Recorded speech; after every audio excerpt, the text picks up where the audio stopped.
All right, Jesse, let's kick this thing off, man.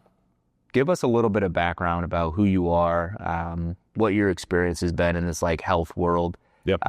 And what Preamble is. What are you doing locally here in Scottsdale? Sure. I'm a physician by training, so I grew up here in Scottsdale, Arizona, and did medical school. After I went to U of A, went out to Washington D.C. Military has its own medical school called Uniformed Services University. It's kind of a good combination for a guy that was okay at his MCATs and interested in going to the military around 9/11. Did that, trained in internal medicine at Walter Reed Hospital. And I got pretty bored of the hospital. Saw a bunch of cool docs coming back that had some great experiences out there on the operational side of things, working with Rangers, the Special Forces. So, was interested in doing that. So I took a job as a trauma doctor underneath the Special Operations Command for a few years. Turned that into, trying out for the Special Forces and going through the Q course and becoming an 18 Alpha or an officer. And then my last job was as a battalion surgeon for 7th Group for about 4 or 5 years.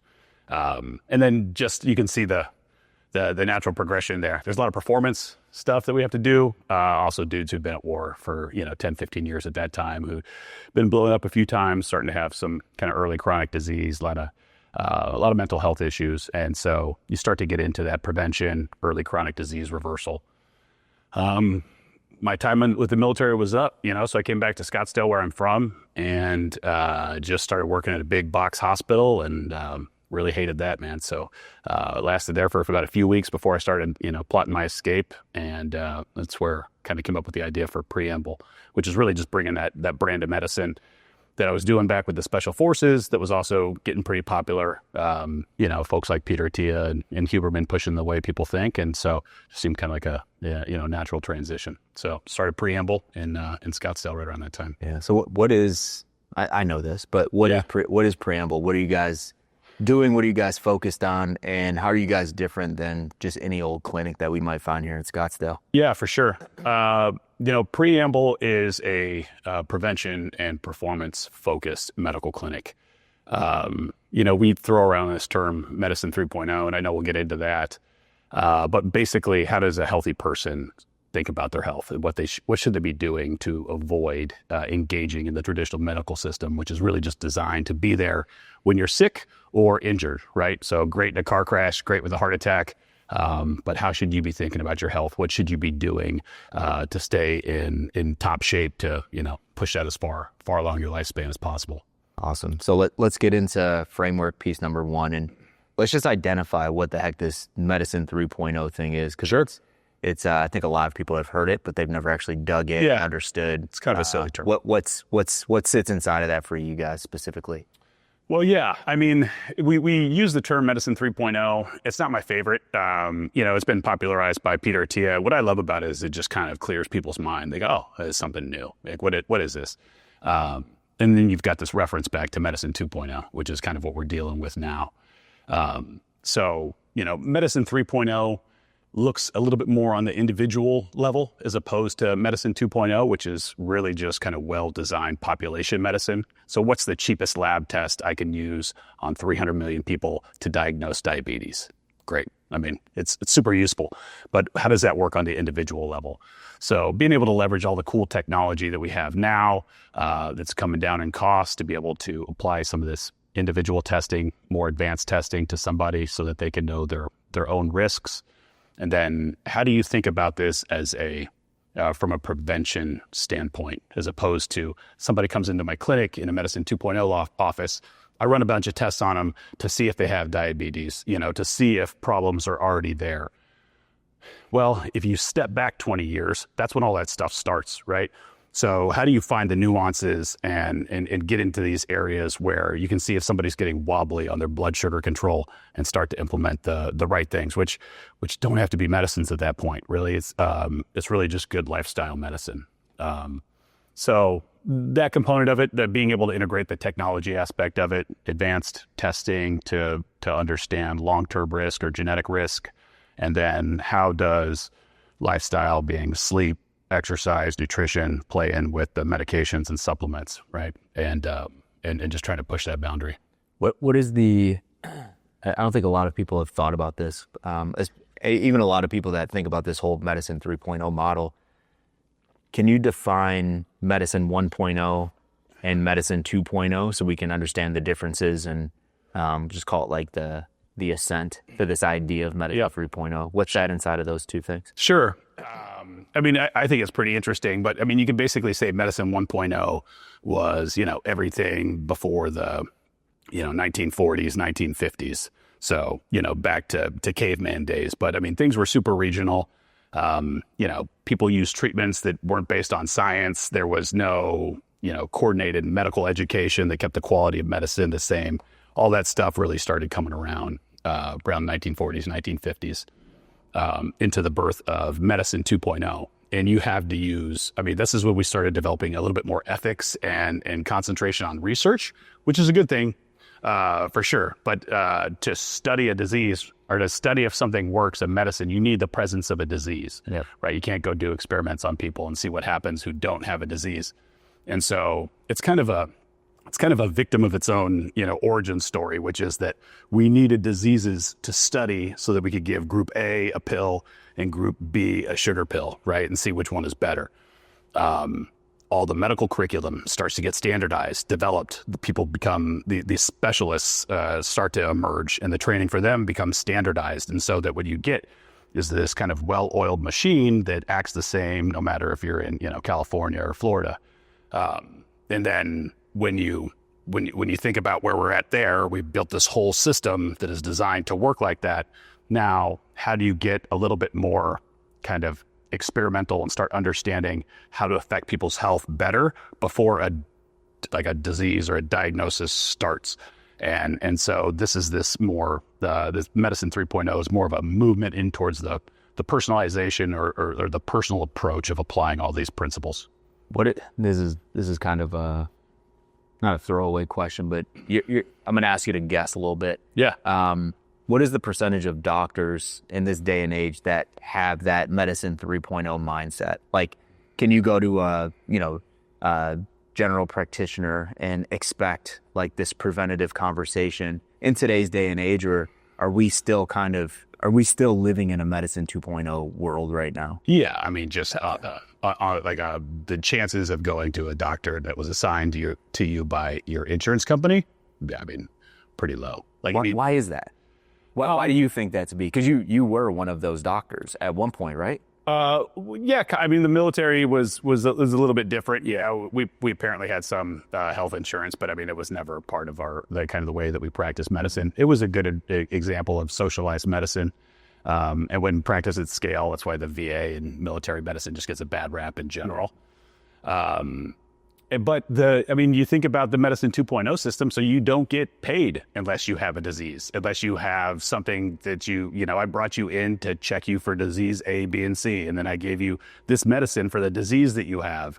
You're going to see me in 6 months. Your insurance needs a diagnosis code before it's going to pay me for anything, right? And just the whole system, everybody getting paid, the underlying monster is that's the way it works. How do you break off from that, right? So you have to have folks who are just a little bit more genuinely interested in this that can apply it, but then how do you apply it in the 5 minutes that you have to see a patient? Yeah. Because I'm seeing 1,000 people from an insurance company. I have to see a boatload of people just to make ends meet, So that's part of the reason. Walk us through that model though really quick, because I think it's important for people to know, right? Like when they go see their doctor, what's actually happening behind the scenes. Mm-hmm. So I go next door here, I go see a doctor for an ailment, mm-hmm. right? What's influencing or not that doctor to do X, Y, and Z with me? Yeah, you were kind of digging into it there, but yeah, for sure. Well, look, if you go to a urgent care or you go somewhere because you have a strep throat or a sore throat, right? Okay, of course they're going to run a test on you. They'll be able to bill for running a strep throat test on you. They'll be able to, bill you for an acute care visit. Great, as they should. But if you go in as a healthy guy like you, right, for your annual checkup, now I'm going to have to bill for your annual checkup. So I'm going to listen to your heart, listen to your lungs. We'll do your blood pressure. I'll check your cholesterol. And then that's going to round into a billing code of your annual physical. The lab tests that I put down on there to get drawn on you were approved by the insurance company, 15 years ago on what can get covered. You say, hey, I was listening to cool podcast. I want to get my ApoB checked out or whatever. Okay, if they're going to do it, sometimes they'll be like, I don't even know how to do that. It's stupid, whatever. Sometimes they'll be like, sure, go, I'll write it. Well, that's not going to get covered by your insurance. You can go to the lab and pay $20 for it, but your insurance won't cover it. So then the lab is going to charge the insurance company 3 times the amount of what they actually, like what it costs.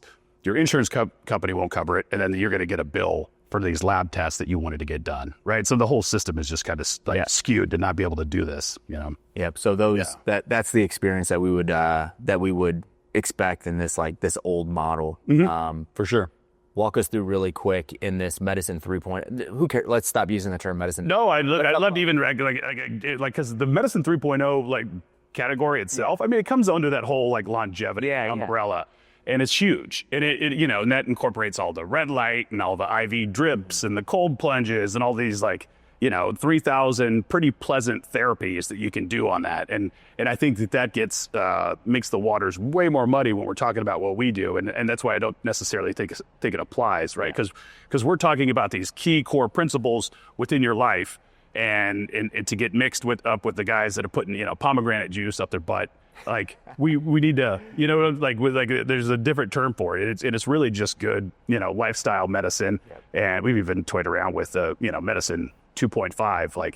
Don't start worrying about medicine 3.0 until your cardiovascular fitness is at this level, your metabolic health is in this condition, you're sleeping, you've got a good intent and execution with your nutrition.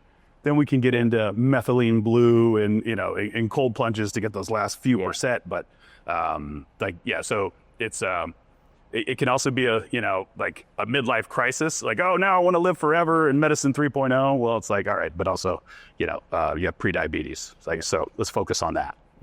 So what would be the top? I'm going to give you a number here, dude. If you hit close to it, it's fine. Yeah. What are the top 5 markers that you guys are looking at Preamble to determine someone's health, longevity, what needs to happen next? What are those 5, let's just call them for lack of a better term, assessments that you guys are looking at specifically?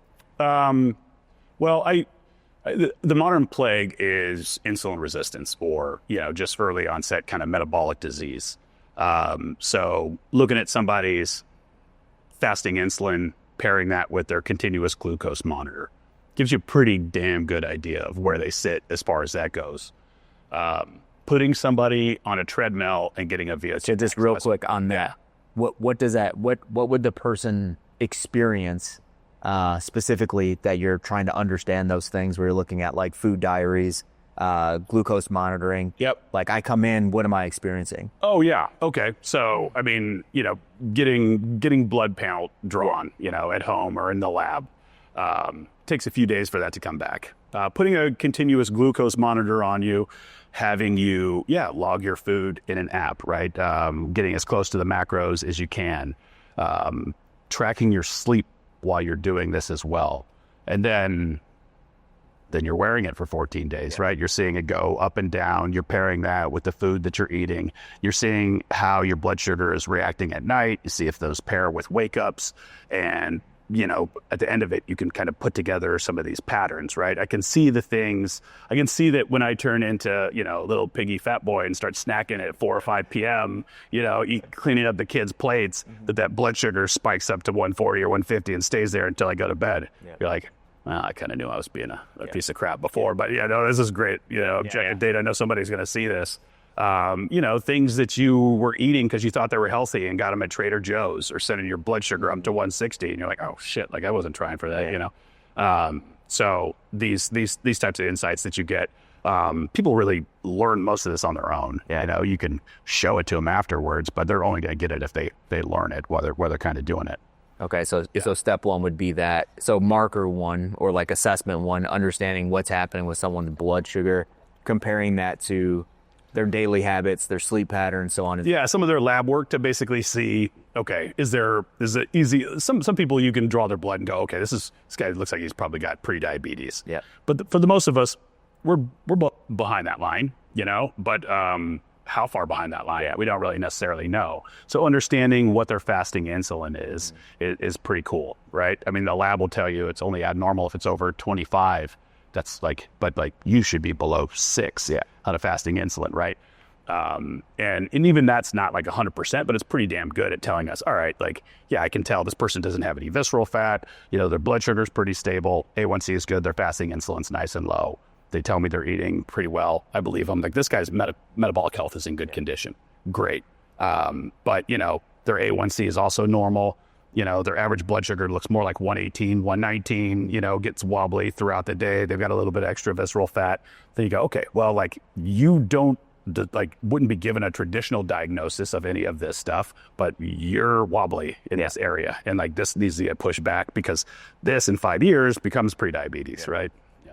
So metabolic health, number 2, I think you're going to go into. Yeah. Number 2, I was going to say, cardiovascular and just fitness, general aerobic and anaerobic function.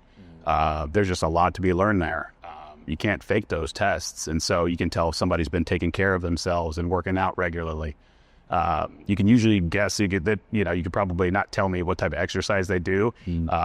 Look at somebody's, metabolic profile and go, okay, I bet this dude does a lot of HIIT, and I bet this dude, cycles or whatever.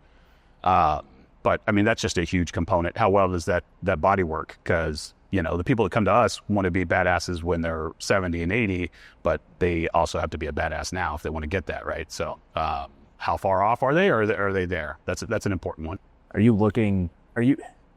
getting out of that? Are you saying like VO2 max is the North Star, or is it just like overall aerobic, anaerobic fitness generally for that individual? Yeah, I mean, the more and more we do it, the less and less I'm, concentrate on the VO2 max. Yep. And some people will be like, oh, I heard VO2 max is great for longevity. I want to increase my VO2 max. I don't know. It's one of those silly, like, I want to improve the speedometer. Yeah. Like, okay, like you want to go faster? Like, you can build that, but it needs to be, to part of probably a different goal than just achieving VO2 max. But yeah, being able to understand how well are people using fat for energy during their exercise. Yep. How broad and powerful is somebody's aerobic base, where they can do a lot of work and push a lot of power, still with very efficient heartbeats. Yep. That are letting them access a huge chunk of their potential VO2 max while they're basically running on hybrid mode. Right? Like, with burning a lot of fat and carbs, this all day pace of just doing badass stuff. Yeah. Right? Like, that's super important. And it's usually weaker in us than we think. And then again, how well are they doing on the top end too? Yeah. Right? How well is that anaerobic function? And then depending on those, so that's probably the most that we would look at for, just the average person trying to get into shape. Yeah. But then you can dive in deeper in each of those aspects for people that are looking more for performance, right? To drive improvement in some aspect, whether it's a marathon or a Spartan race or something. Yeah, my theory, Jesse, and I'd love to get your thought on this. I don't think you and I have talked about this specifically. My theory on VO2 max is that it's a great correlator, but not a great determiner. For sure. And what I mean by that, it's like, you talked about it, right? Like, people come in and they're like, well, I heard that if I just increase my VO2 max, I'm going to live longer, right? And I'm not like crapping on VO2 max. I think it's interesting to correlate, right? Sure. If someone has a VO2 max of 45, that tells us something versus the person that has a VO2 max of 15, right? Sure. Yeah, of course. But if someone has a VO2 max of 15, I think the low-hanging fruit is to get that person moving, not just to increase their VO2 max, but for other reasons. Yeah, the person with a VO2 max of 15 isn't going to give a shit about getting a VO2 max of 28 or 30 or moving them to that next rung. Yeah, you're right.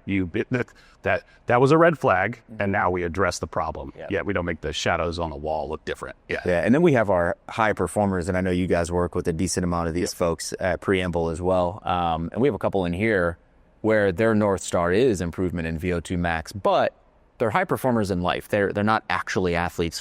They're not competing in anything. They're not like cyclists, rowers, stuff like that. They're just like, my VO2 max is 40.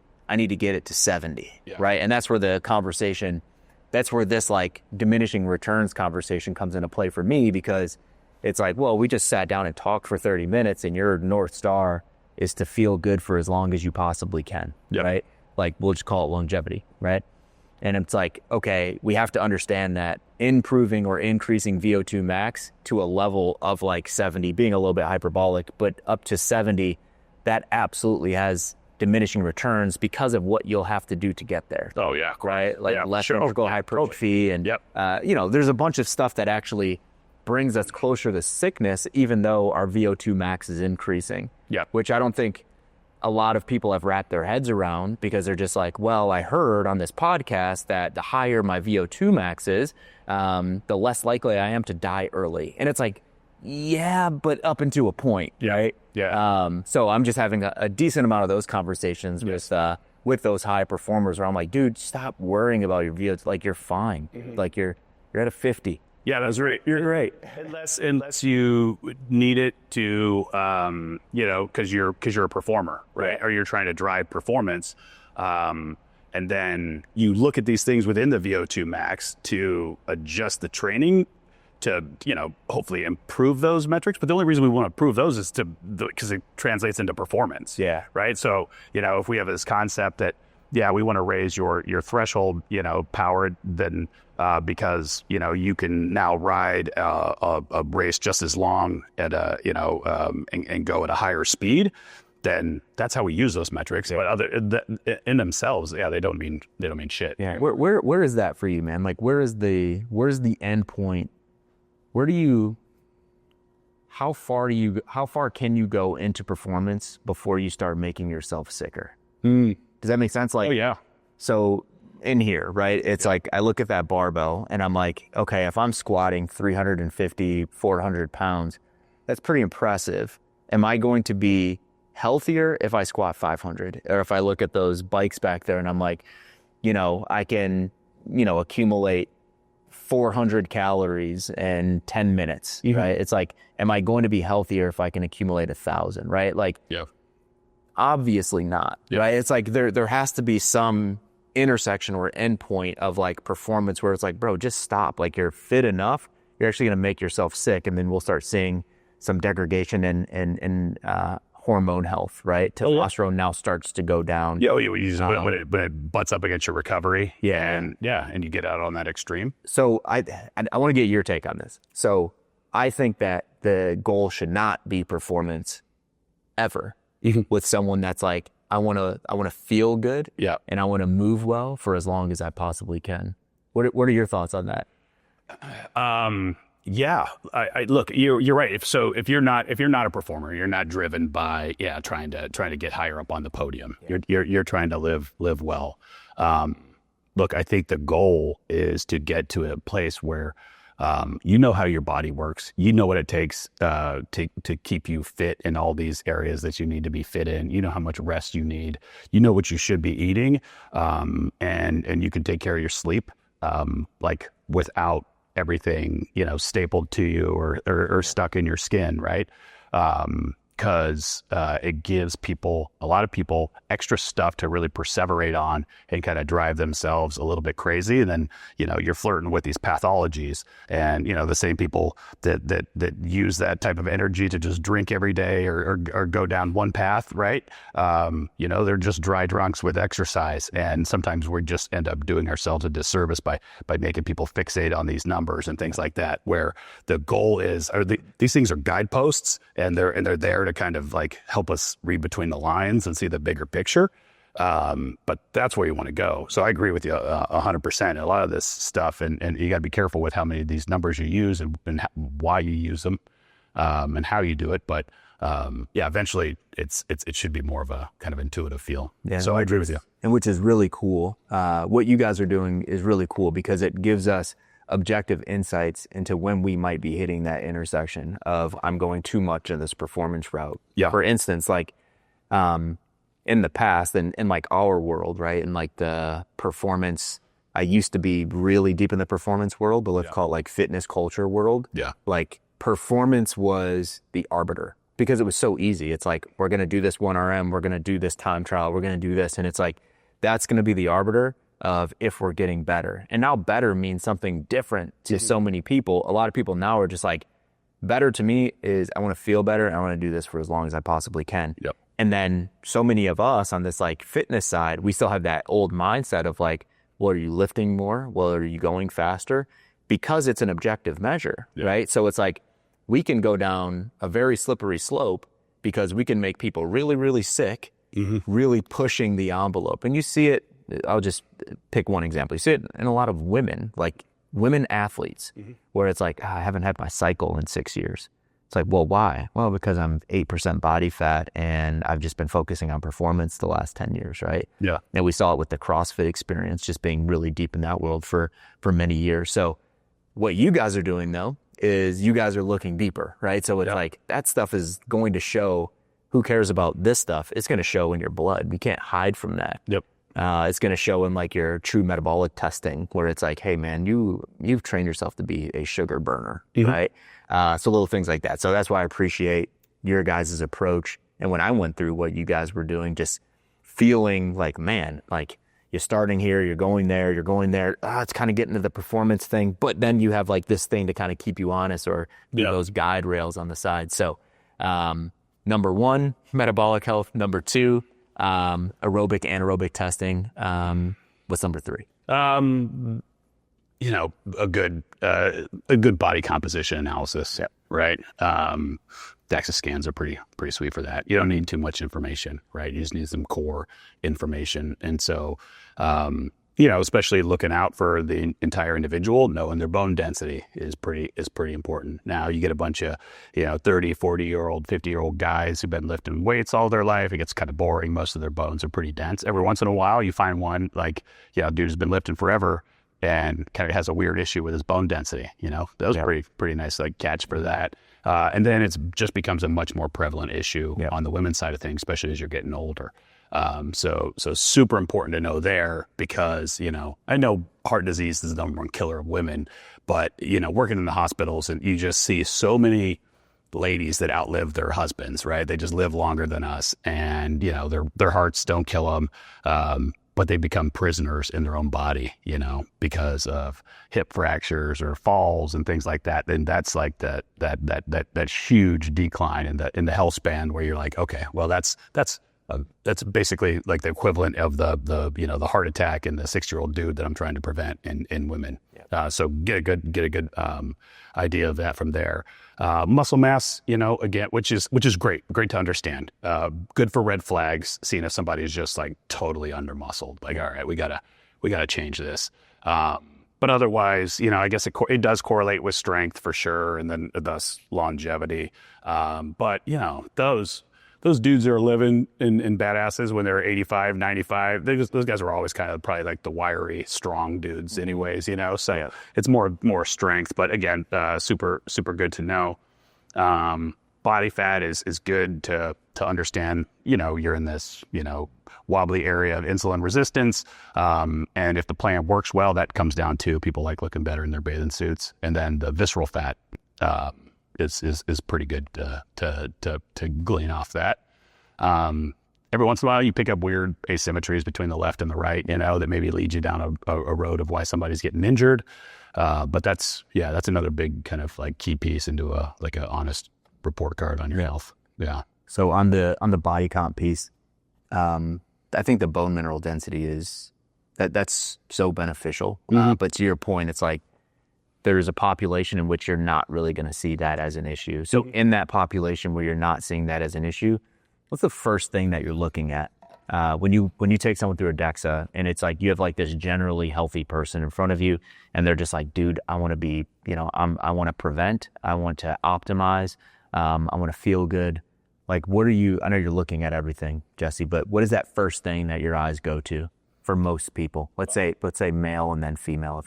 I mean, probably the visceral fat, just like where does this person fall on the metabolic risk pattern, and I just harp on that. It's like, there needs to be a cooler name for that, like insulin resistance, like boogeyman name, because it's just the source of all the disease.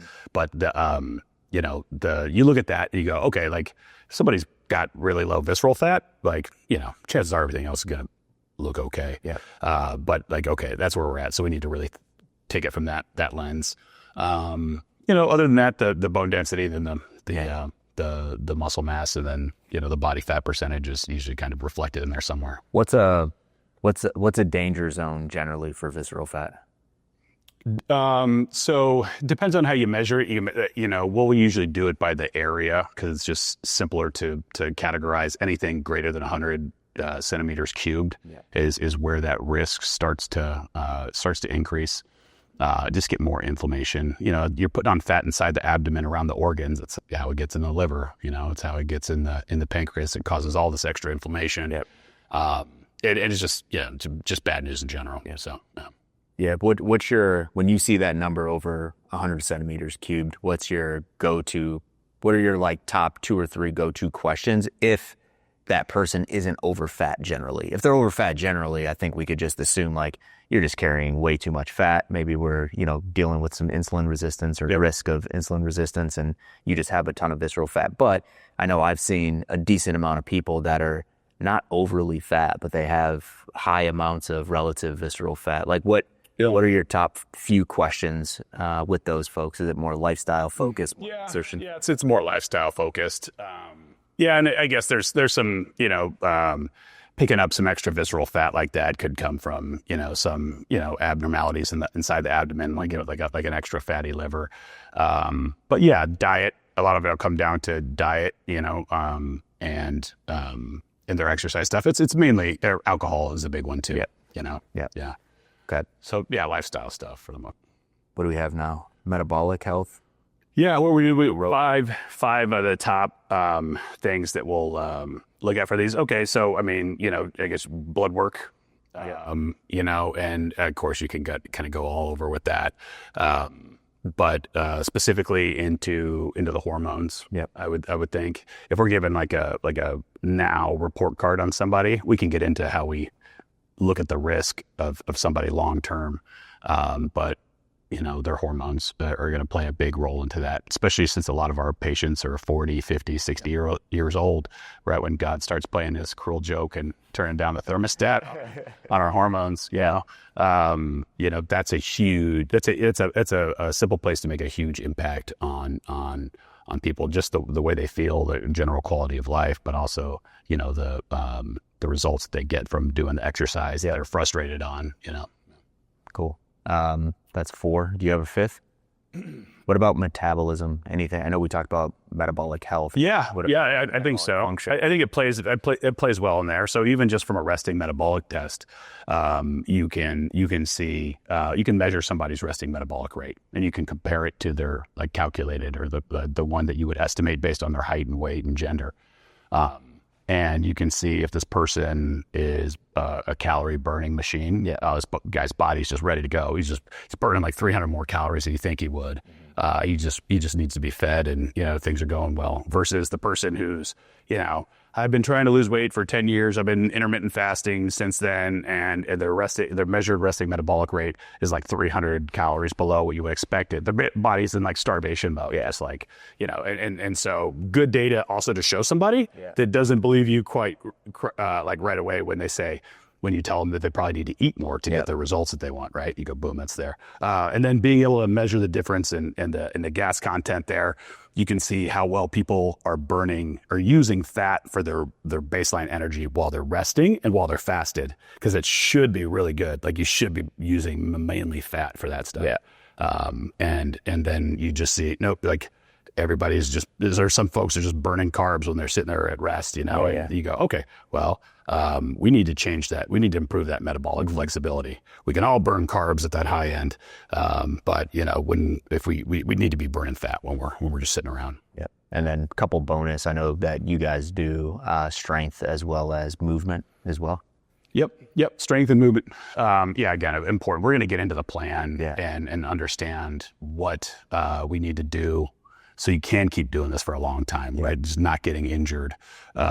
Where are the red flags? Most people have some, and doing some of that testing, you can isolate some pretty significant asymmetries in the body from time to time. Get that set up. Don't go put them on a squat rack for with 400 pounds, even though that's what they're going to go do. So moving into kind of how we marry our two worlds together. So this was my motivator to create this relationship with between Proof 3 and Preamble to really close some of these gaps. So if we walk through those 7 things, they would be very similar to what I would say we need to look at, right? So let's start with the places where you close the gap for us specifically.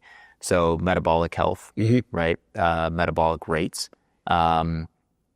the like blood testing, right? Really understanding hormones, stuff like that. And I'm not saying that coaches can't do that, right? It's just not the coach's lane, right? Yeah. So, but a coach can look at a blood panel and see somebody who's in good shape and has their hormones in the dump. Yeah. I know this person just goes super hard to be like, well, this kind of looks like your hormones are being suppressed, and you're not getting enough rest from that. I'm not a doctor, but like also maybe I use that in my coaching. Yeah. And I think there's something too as well, having a good relationship with someone like Preamble, where we can say, hey, this is what I think is going on. I'm not a doctor, but I have common sense. Yeah. Right? I've been doing this a long time, blah, blah, blah, blah, blah. But it's another thing to have that validation from a group like you guys, where it's like going to mimic exactly what that coach may have told that person, but it's almost like that metabolic test where it's like, oh, I see it now. Now I actually trust that I need to do this thing. Yeah. So I think that helps, right? But the other pieces, right, like the strength testing, the capacity testing, movement screening, body comp testing, all of those things. Most gyms and facilities don't have a DEXA readily available in their facilities. Most of us have like a variation of an in-body machine or even a lower tier body comp scanner. So I think that would be really beneficial to really understand in that population where we need to look at bone density to be able to send people over to you guys to have a DEXA scan. One thing I wanted to ask you, and then I'll come back to this, how often is too often on the DEXA? Like what do you recommend there? Just because it'd be I feel like it's got a little bit of radiation, but I don't think anything to really scare you. Yeah. It's if 6 months, you could do it like at a 4-month interval if you're like trying to do something and you want to see if you're on the right path. But I mean, once a year is a good kind of self-imposed PT test. You make sure that everything's still where it not every couple weeks though, I guess is what I'm getting at. No. I think that's the in-body machines and those other machines that are good directionally and should probably be used in between periods. Yeah. Okay. So we have those 7 markers, right? So I would agree with you. Those are probably the 7 that I would say we need to have an understanding around to actually give someone direction, right? Or to give them insights into like, hey man, this is where you sit. Here are some things that you ought to do to improve these. So getting into the prescription or this prescriptive phase, how do you approach that? So you have all of this information, right? And I think there's a lot of models that are really good at gathering information. Very few models are good at all or effective at all at actually taking that information, making it succinct enough where it's like, dude, you need to like work on this 1, 2, these 1 or 2 things, come back and let's retest. So what does that process look like for you guys? Yeah, it's a great point. And you can kind of get lost in, here's all this information. Yeah. Then good luck with that. But the really isolating, what is that key priority in this person's life? I've got my opinion from the medical side of things, and understanding kind of where they sit at the moment, and what is our big priority, right? Is this person has a decent amount of muscle and some type of metabolic issue? You see that they go do Orange Theory once a week, and do some stretching or whatever. But like this person needs to get moving and moving a lot, right? So I want to adjust this guy's workout schedule and get him lifting too, and then we're gonna layer on HIIT and all. But no, like that's going to ruin it, right? Like this person needs to shift to moving a lot, and that is the goal, right? And then we can come back and layer that stuff on. Or maybe this is somebody who is moving a lot, right? But they're under muscled and like it's they're gonna be in trouble. And we need to start shifting them into getting lifting, and that's going to be that focus. Well, what do we understand from their limitations and their injuries? Does this somebody that's going to need some type of like physical therapy type correction integrated with their exercise at the beginning there? And so it's really understanding where they're at, what they can prefer to do, where that big priority is, and how do you connect that, keep them in a loop to where you're bringing them back in and assessing the things that should show improvement if we're on the right track, right?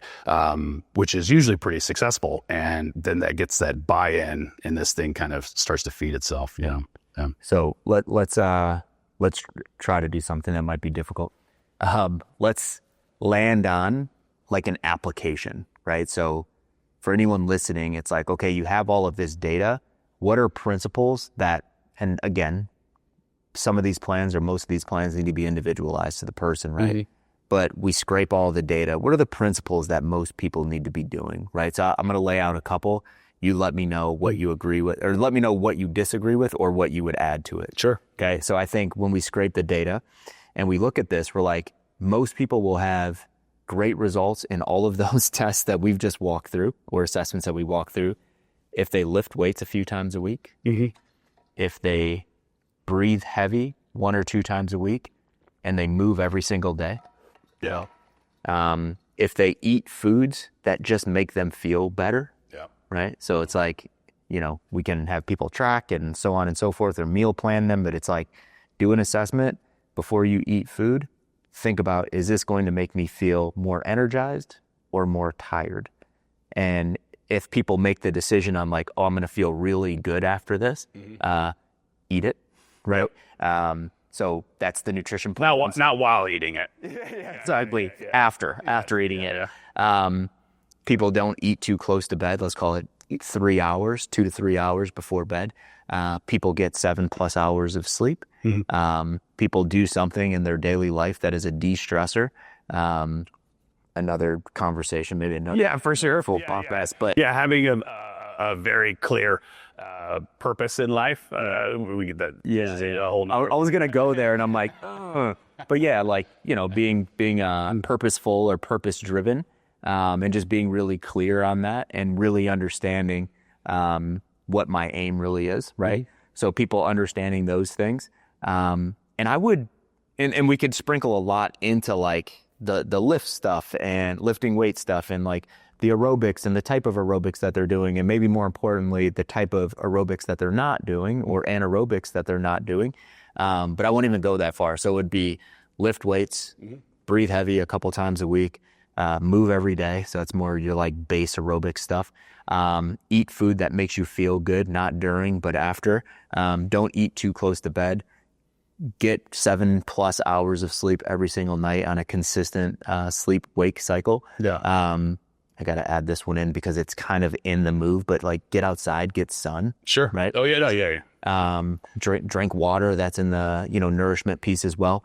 And to use your terms, like have a purpose, find your purpose, be purpose driven or purposeful, and keep stress low. So like, what would you? Hey, go easy, dude. Yeah.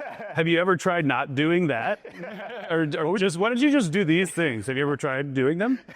Yeah, it's like we have all this data. Yeah, I don't need you to like lift some weight. But also, you could like they wrote this 2,000 years ago. Yeah. That recipe. Yeah, for sure. Mm-hmm. So like, what would you? I think you would leave everything in there. That it's nothing is crazy there. Like we all agree on that. But what would you add to that, if anything?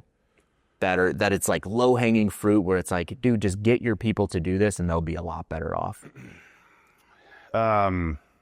There's do you know that Nassim Nicholas Taleb guy? Yeah. Like he's what he uses his weird quant brain to get into like the exercise stuff. And he was he had this like graph that he put out on a tweet, which was like the distribution of activity levels or by heart rate for a hunter gatherer tribe, which they can still measure, And he's like, look, it's log normal, where you basically have this big chunk, and like increasingly like descending, but very symmetrical to like, basically you're in this zone 0, zone 1, a big bulk of your day, but you're up, standing, moving around, walking, like you're engaged. And then you go into more like the zone 2. You're starting to be out like looking for food or walking after stuff. And until you get to where you're like sprinting, 20 minutes a week, chasing something down. And then just looking at like how, that's what the body's supposed to look like. And these people that actually do that, right? And that's exactly what we're missing. But if you put ours, like the modern human, on that same scale,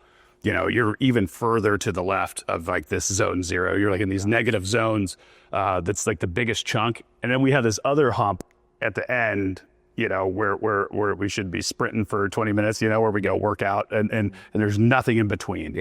And that's that missing kind of tissue in between that we're missing, right? And so how the hell do you do that if you're stuck behind a desk or whatever? So it almost has to become this like clever lifestyle that you implement and drive, because nobody else can solve your individual issue, right? Yeah, I think the thing that solves that, dude, is we have to hate immobility. You know what I mean? Like, we have to have a disdain for not moving. Yeah. Because it's itchy from sitting too long. Yeah. Like like you and I, we've been sitting here for like 45 minutes and we're like, both kind of like, okay, let's wrap this up. But I think if we all have that disdain from just sitting around and doing nothing, I think it'll all take care of itself, because I don't care if you're behind Zoom all day or if you're on meetings and so on and so forth. You're going to figure out a way to move if you have a disdain for it. You're going to be like, hey, bro, I'm taking this call while I'm out on a walk, right? It's just like, probably not going to get fired from that. Nope. Don't take my word for it. Maybe you will. I think we just have to have a disdain from immobility. And if we do, we'd be so much better off, and, we're sitting in a gym right now and we're talking about like, well, we don't need to be all the way to the right, and we don't need to be doing all of the complexities. We don't need to be doing all the complexities to just be healthy. But the thing is it's like we're either here or we're way over here. And I think your point is like, we got to spend most of our time in this middle zone, right? Of just moving around on a daily basis. So, I think I said that was going to be tough, but I think we came to an agreement there. No, I think so. But look, dude, that's the action arm of what medicine should be. And so I guess when, getting back to that medicine 3.0 thing, right? This is not a building that sits in the medical complex, where you go when you're sick. These are principles that get applied through the stuff that we do at Preamble, but it gets applied out in the world where people are living, getting healthy, staying healthy, right? You have to implement into where they do that.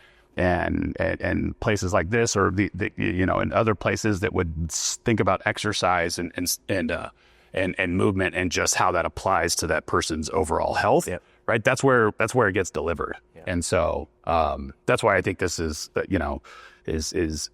such a good kind of opportunity for us, right? To be able to show how this works. So as we circle in on this partnership that we're building, we need to build like this image that says like, here are the outcomes that we want all of our people to do. And then maybe we'll have an offline conversation and really agree on what those are. But I think that's so important, where it's like, you're doing all of this stuff so you can land here. Right? You're doing all this stuff so these things are habitual, right? It's like, we're not biohacking, we're not doing this, we're not doing that. We're trying to build these habitual habits that we believe principally are going to allow you to end up in a better place in your health, in your longevity, in your health span, whatever term you want to use for that. Here are the things. So that's going to be our challenge in this partnership. And to use that better version, or that premium version of yourself to do shit you like, not a new PR. Awesome, man. Well, looking forward to it. Thank you for the hour, man. Of course. That was great, man. I'm excited to get everything rolling here locally, and hopefully we make a dent in this thing, and we get people wanting to, just adopt those healthy lifestyle habits and stop thinking about the data. Stop thinking about... there's a lot of people out there, and they just don't know where to go for this. They're kind of looking for it. And so those people will find it, and they get the best experience out of it. And some people just aren't ready for it yet. They need a little bit more time. You can't force that, so, but just to be there when the student's finally ready. Cool. All right, man. Appreciate it. Cool, dude. Yeah, thank you for having me.